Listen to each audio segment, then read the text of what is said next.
National હેરાલ્ડના કેસમાં અરવલ્લી જિલ્લા ભાજપ કાર્યાલય ઉપર કોંગ્રેસે હલ્લાબોલ કર્યો।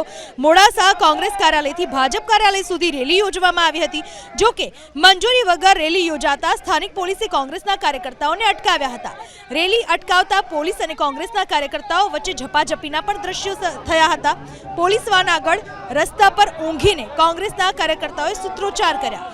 પોલીસથી ભાગીને કેટલાક કોંગ્રેસના કાર્યકર્તાઓએ ભાજપ કાર્યાલય બહાર વિરોધ કર્યો હતો।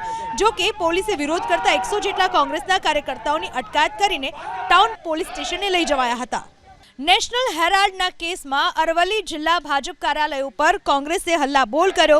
મોડાસા કોંગ્રેસ કાર્યાલયથી ભાજપ કાર્યાલય સુધી રેલી યોજવામાં આવી હતી। જો કે મંજૂરી વગર રેલી યોજાતા સ્થાનિક પોલીસે કોંગ્રેસના કાર્યકર્તાઓને અટકાવ્યા હતા। રેલી અટકાવતા પોલીસ અને કોંગ્રેસના કાર્યકર્તાઓ વચ્ચે ઝપાઝપીના પણ દ્રશ્યો થયા હતા। પોલીસ વાન આગળ રસ્તા પર ઊંઘીને કોંગ્રેસના કાર્યકર્તાઓએ સૂત્રોચ્ચાર કર્યા। પોલીસથી ભાગીને કેટલાક કોંગ્રેસના કાર્યકર્તાઓએ ભાજપ કાર્યાલય બહાર વિરોધ કર્યો હતો। જો કે પોલીસે વિરોધ કરતા 100 જેટલા કોંગ્રેસના કાર્યકર્તાઓની અટકાયત કરીને ટાઉન પોલીસ સ્ટેશને લઈ જવાયા હતા।